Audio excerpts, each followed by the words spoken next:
ஸ்ரீ மாதிரி நமகா. சென்னை அடையார் சருசக்தி பீடத்தில் இருந்து அருள்வாக்கம்மா ரேணுகா தேவி. நம்மளுக்கு இறந்தவங்க கனவுல வராங்க அப்படின்னா அதுக்கு பலன் என்னன்னு சொல்லி நிறைய பேர் கேட்டிருக்கிறீங்க. இறந்த தந்தை கூட நம்ம பேசுறது போல கனவு கண்டா திடீர் பண வரவு ஏற்படும். தாய் கூட பேசுறது போல கனவு கண்டா வீட்டில் யாருக்கோ பெண் குழந்தை பிறப்பது போல அந்த செய்தியை அது உணர்த்துகிறது. தாத்தாவோட நீங்க பேசுறீங்கன்னா அது ஆயுளை அதிகரிக்கும். இறந்தவங்க நேரா நம்ம கிட்ட பேசுறது போல கனவு கண்டா அவங்களுடைய ஆசீர்வாதம் உங்களுக்கு நேரடியாக கிடைக்க போகுதுன்னு அர்த்தம்.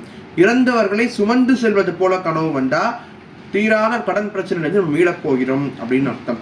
தாத்தா கிட்ட ஏதாவது பொருள் வாங்கி சாப்பிட்றது போல கனவு வந்தா நம்மளுடைய சொத்துக்கள் பூர்வீக சொத்துக்கள் நம்மளுக்கு வரப்போறதா அர்த்தம். மேலும் கன்னி பெண்கள் யாராவது இறந்தவங்க கனவுல வராங்க அப்படின்னா அந்த வீட்டில் சுபகாரியம் நடக்க போகிறதுன்னு அர்த்தம். இறந்தவர்கள் நிர்வாணமாக வந்தாங்கன்னா நீங்க தீராத கடன், அதாவது பித்ரு கடன் உங்களுக்கு இருக்குது, அவங்களுக்கு துணி வச்சு படைக்கிறது, வழிபாடு செய்யறது போன்ற விஷயங்களை நீங்க செய்யணுன்றதை அவங்க அறிவுறுத்துறாங்க. இந்த பதிவு சம்பந்தமா எந்த விதமான கருத்துக்கள் இருந்தாலும் உங்களுடைய கருத்துக்களை கமெண்ட்ஸ் மூலமா தெரிவிங்க. பின்னரக்கூடிய பதிவுல அதுக்கான விளக்கத்தை கொடுக்குறேன். நன்றி. சிவாய நம.